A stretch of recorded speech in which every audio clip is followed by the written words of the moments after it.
तो hello guys, in this video में बात करने वाला हूं कि सुप्रीम कोर्ट में एडवोकेट कैसे बने, सुप्रीम कोर्ट में वकील कैसे बने।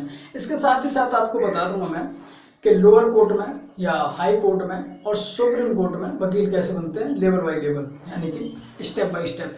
तो बिल्कुल बेसिक तरीके से आपको समझाऊंगा ताकि आप क्लियर हो जाएंगे सारे के सारे डाउट। तो चलिए वीडियो को करते हैं शुरू।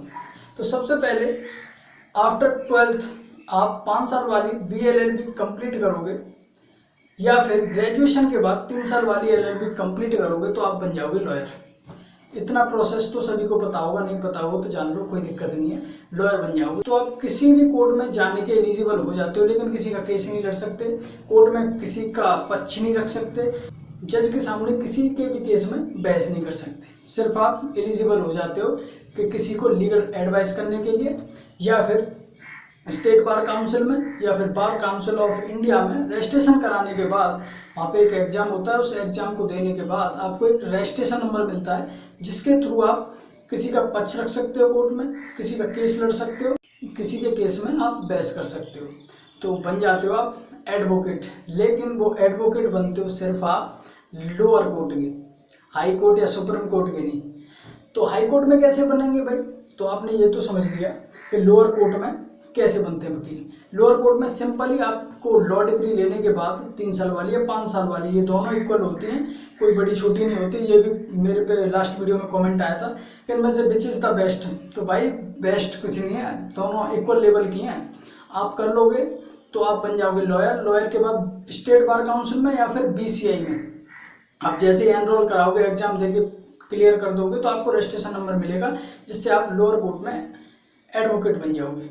तो अब बन गए आप एडवोकेट।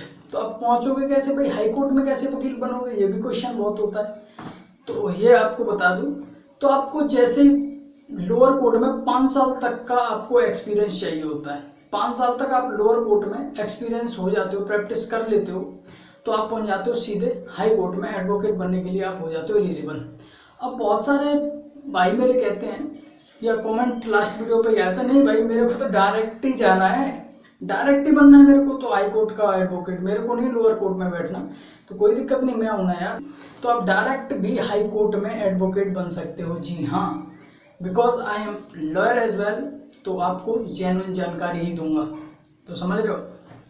तो आपको उसके लिए क्या चाहिए? आपको उसके लिए किसी भी एडवोकेट से संपर्क कीजिए, उसके अंडर में आपको 5 साल तक इंटर्न कीजिए और आप बन जाओगे एडवोकेट हाई कोर्ट के सीधे।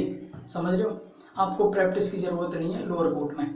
अब बात करते हैं हाई कोर्ट में। तो हो गया आपका एडवोकेट का प्रोसेस, 5 साल तक आप या तो लोअर कोर्ट में प्रैक्टिस कर लीजिए तो बन जाओगे, या फिर किसी के अंडर में आप इंटर्न कर लीजिए तो आप बन जाओगे हाई कोर्ट में सीधे। तो अब बात करते हैं सुप्रीम कोर्ट की। सुप्रीम कोर्ट में जैसे आप हाई कोर्ट में 5 साल तक का एक्सपीरियंस ले लोगे तो आप एलिजिबल हो जाते हो। सुप्रीम कोर्ट में एडवोकेट बनने के लिए एक एग्ज़ाम होता है, एडवोकेट ऑन रिकॉर्ड एग्जाम, यानी AORE, advocate on record exam. ये एग्जाम किस लिए देना पड़ता है, ये भी क्वेश्चन होते हैं कि हम तो डायरेक्ट जब हमने LLB की है, हमने रजिस्ट्रेशन भी करा लिया स्टेट बार काउंसिल में, तो यार इस एग्जाम की क्या ज़रूरत है? तो भाई वो सुप्रीम कोर्ट है, वो ऐसा वैसा कोर्ट नहीं है, तुच्छा मुच्छा, समझ लो। तो वहाँ पर सिर्फ वही जाने चाहिए। ये इस उद्देश्य से एग्जाम लिया जाता है कि वहाँ पर सिर्फ और सिर्फ माइंडेड, यानी कि ऐसे नहीं जो फर्जीवाड़े में ले ली और पहुंच गए सुप्रीम कोर्ट में, समझ लो। उसकी सैलरी कितनी होती है ना, वो भी आपको बताऊंगा जेन्युइन। वीडियो में बने रहना, लास्ट तक देखना, ताकि आपको पूरे कॉन्सेप्ट क्लियर हो जाएंगे इस वीडियो में, टेंशन मत लेना। तो AOBE यानी कि एडवोकेट और रिकॉर्ड एग्जाम देने के बाद आप एलिजिबल हो जाते हो, एडवोकेट बन जाते हो आप सुप्रीम कोर्ट में। और भाई लोग ये भी कहते हैं कि भाई डायरेक्ट भी बन सकते हैं क्या?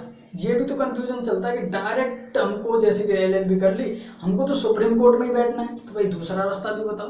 तो बताऊंगा ना यार, मैं किस लिए हूँ, बताने के लिए। तो डायरेक्ट जाने के लिए आपको जैसे कि हाई कोर्ट में करना पड़ा था, किसी से संपर्क कीजिए, इंटर्न कीजिए, ठीक वैसे ही आप सुप्रीम कोर्ट में संपर्क कीजिए किसी भी एडवोकेट से। मैं ये नहीं कह रहा पर्टिकुलर किसी से कीजिए, किसी भी एडवोकेट से, और उसके अंडर में आप 5 साल तक इंटर्न कर लीजिए। आप डायरेक्ट सुप्रीम कोर्ट में प्रैक्टिस करोगे इंटर्नशिप के थ्रू उस एडवोकेट के अंडर में। 5 साल जैसे ही हो जाएंगे, या फिर 5 साल से बाद में भी कभी भी जब आपका मन करे एडवोकेट ऑन रिकॉर्ड एग्जाम आपको देना पड़ेगा, तभी आप एडवोकेट बनोगे। इस बात को ध्यान रखना। ऐसा नहीं है कि आप इंटर्न कर रहे हो तो आप एडवोकेट हो। एडवोकेट तो हो लेकिन सुप्रीम कोर्ट के नहीं, समझ रहे हो। तो ये तो हो गए आपके शुरू से लेकर एंड तक, यानी कि लोअर कोर्ट से लेकर सुप्रीम कोर्ट तक के एडवोकेट कैसे बन सकते हो। सुप्रीम कोर्ट के एडवोकेट को सैलरी कितनी मिलती है, बहुत सारे स्टूडेंट्स का ये डाउट होता है, बहुत सारे लोगों का डाउट होता है कि सुप्रीम कोर्ट के जो एडवोकेट होते हैं भाई उनको कितना पैसा मिलता है।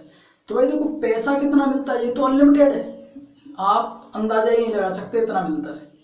जेठमलानी का एक ही हियरिंग का, एक ही बहस करने का 25 लाख रुपए लेते थे, तो आप महीने का लगा सकते हो कितना हो गया, ठीक है ना। तो पैसा तो इसमें अनलिमिटेड है, लेकिन एवरेज जो बता दूं आपका सुप्रीम कोर्ट में, अगर 1 साल तक कोई प्रैक्टिस कर लेता है उसमें 1 साल तक, तो वो 2 लाख से लेके 10 लाख तक नॉर्मली कमाएगा, नॉर्मली, समझ रहे हो।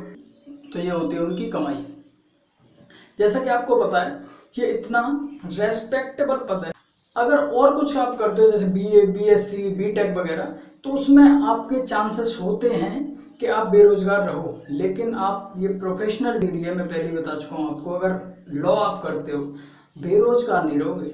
सुप्रीम कोर्ट में नहीं जा रहे तो हाई कोर्ट में जा सकते हो, हाई कोर्ट में नहीं जा रहे तो भाई लोअर कोर्ट में, लोअर कोर्ट में नहीं जा रहे तालुका में चले जाओ, यानी कि तहसील में चले जाओ। यार क्या दिक्कत आ रही है, पैसा हर जगह है। तो उम्मीद करता हूँ वीडियो पसंद आई तो लाइक कर देना। ऐसी अमेजिंग वीडियोस के लिए चैनल को कर लेना सब्सक्राइब, यहाँ पे आपको जेन्युइन जानकारी मिलती रहती है। मिलते हैं नेक्स्ट वीडियो में।